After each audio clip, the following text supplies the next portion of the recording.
Bismillahirrahmanirrahim. Assalamualaikum warahmatullahi wabarakatuh. Perkenalkan, nama saya Abdul Masrur, jurusan Pendidikan Geografi. Di sini saya akan menjelaskan mata kuliah perencanaan wilayah.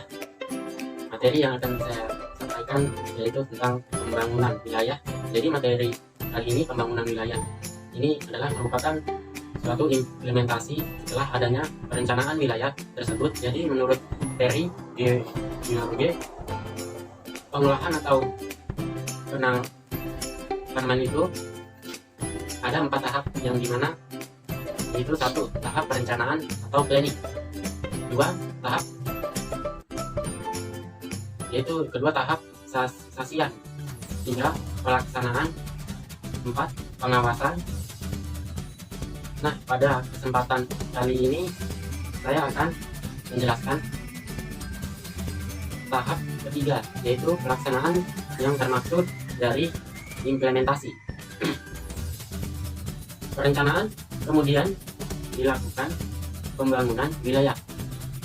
Sebelum melangkah lebih dalam, saya akan menjelaskan secara rinci apa itu pembangunan dan apabila itu wilayah pembangunan adalah suatu proses kegiatan yang dilakukan dalam rangka mengembangkan atau mengadakan perubahan-perubahan ke arah keadaan yang lebih baik. Sedangkan wilayah merupakan satu kesatuan ruang geografis beserta segenap unsur terkait dengan batas dan sistemnya, ditentukan berdasarkan aspek administratif. Maksudnya, batas wilayah yang jelas, misalnya wilayah contoh Kolaka atau wilayah Kendari. Kemudian juga aspek fungsional.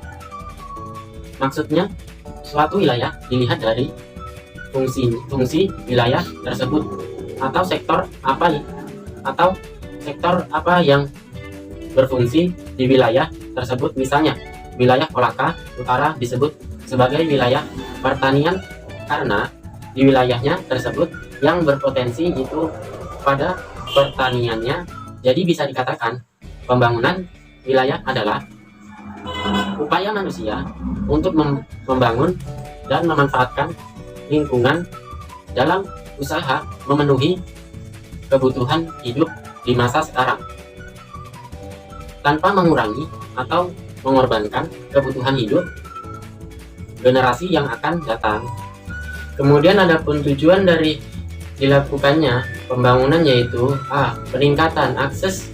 Dalam melakukan aktivitas akses merupakan salah satu sarana yang sangat membantu dalam mempermudah aktivitas manusia, baik itu akses transportasi, energi, akses komunikasi, sumber daya air, dan lain sebagainya. Maka dari itu harus terus ditingkatkan karena keadaan dalam kebutuhan manusia terus meningkat dan bersifat dinamis.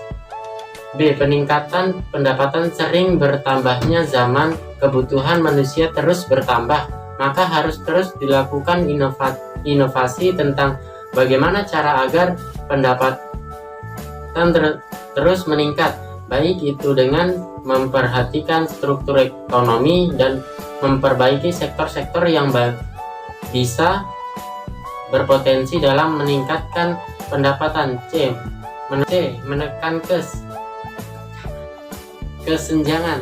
Tidak bisa dipungkiri bahwa di setiap daerah, terutama di Indonesia kita ini, kesenjangan antara beberapa daerah sangat disadari. Maka dari itu dengan dilakukannya pembangunan wilayah kita dapat meminimalisir terjadinya kesenjangan yang terjadi di kalangan masyarakat, baik itu kesenjangan sosial, ekonomi, pendidikan, dan lainnya sebagainya. Jika kita berbicara tentang pembangunan wilayah, tentunya kita memikirkan tentang pengembangan wilayah.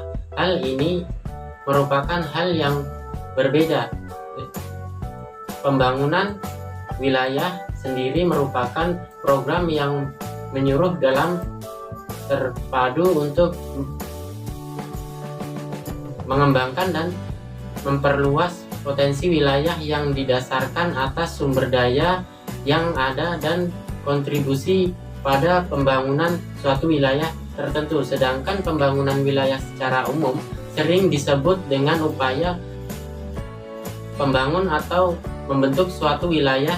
Misalnya salah satu penggunaan ekonomi daerah baik provinsi maupun kabupaten kota. Konsep pembangunan berdimensi wilayah telah berkembang dan berhadapkan di Indonesia. Menurut Bappenas 2006, berbagi konsep pengembangan wilayah yang pernah ditetapkan di antaranya adalah satu, konsep pengembangan wilayah berbasis karakter sumber daya. Konsep ini berfokuskan kepada sektor-sektor yang sumber dayanya memiliki potensi yang besar untuk dikembangkan. Dua, konsep pengembangan wilayah berbasis penataan ruang. Konsep ini tertuju pada pembangunan kembali ruang atau menata kembali ruang agar sesuai dengan daya fungsinya dengan memperhatikan struktur dan kondisi masyarakat. Tiga, konsep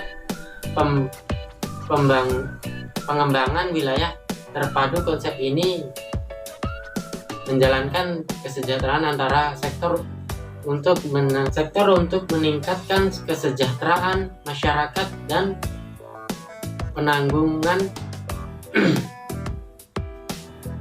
kemiskinan di daerah-daerah tertinggi. 4, konsep pembangunan wilayah berdasarkan klaster. Konsep ini terfokuskan pada keterkaitan dan ketergantungan antara pelaku dalam jaringan kerja produksi sampai jasa pelayanan dan upaya-upaya inovasi pembangunannya. Klaster yang berhasil adalah klaster yang terfleksibilitasi, memiliki daya saing dan keunggulan dan keunggulan komparatif, berorientasi eksternal. Kemudian adalah konsep pembangunan wilayah pada perencanaan ruang, pendekatan penataan ruang di Indonesia, implementasi dari pusat, provinsi, dan daerah. Pembangunan di Indonesia sendiri dipusatkan pada beberapa wilayah pusat pertumbuhan. Pusat pertumbuhan ini merupakan wilayah atau kawasan yang bertumbuhnya pesat, sering dijadikan pusat pembangunan yang dipengaruhi kawasan lainnya di sekitarnya. Adapun 4 zona pusat pertumbuhan wilayah Indonesia yaitu 1. Wilayah pembangunan utama A, dengan pusat pertumbuhan utama adalah Kota Medan. Wilayah pertumbuhan A meliputi wilayah pembangunan 1, yaitu wilayah-wilayah di Aceh dan Sumatera Utara, berpusat di Medan. Wilayah pembangunan 2, yaitu daerah-daerah Sumatera Barat dan Riau, berpusat di Pekanbaru. 2. Wilayah pembangunan utara B. 2. Wilayah pembangunan utama B, dengan pusat pertumbuhan utama adalah Kota Jakarta. Wilayah pertumbuhan B meliputi wilayah pembangunan 3,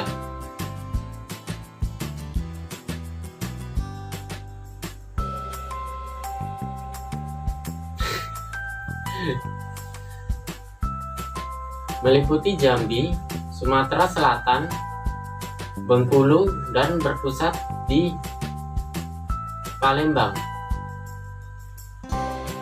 Wilayah pembangunan 4 meliputi Lampung, Jakarta, Jawa, Jakarta, Jawa Barat, Jawa Tengah, Yogyakarta, berpusat di Jakarta. Wilayah pembangunan 5 meliputi Kalimantan Barat yang berpusat di Pontianak. 3. Wilayah pusat pembangunan utama C dengan pusat pertumbuhan utama kota Surabaya.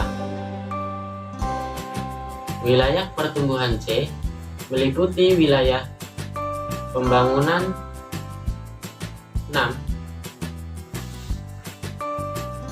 meliputi daerah-daerah di Jawa Timur, Bali, dan berpusat di Surabaya. Wilayah pembangunan 7 meliputi daerah Kalimantan, meliputi daerah Kalimantan Tengah, Kalimantan Timur, Kalimantan Selatan, berpusat di Balikpapan dan Samarinda.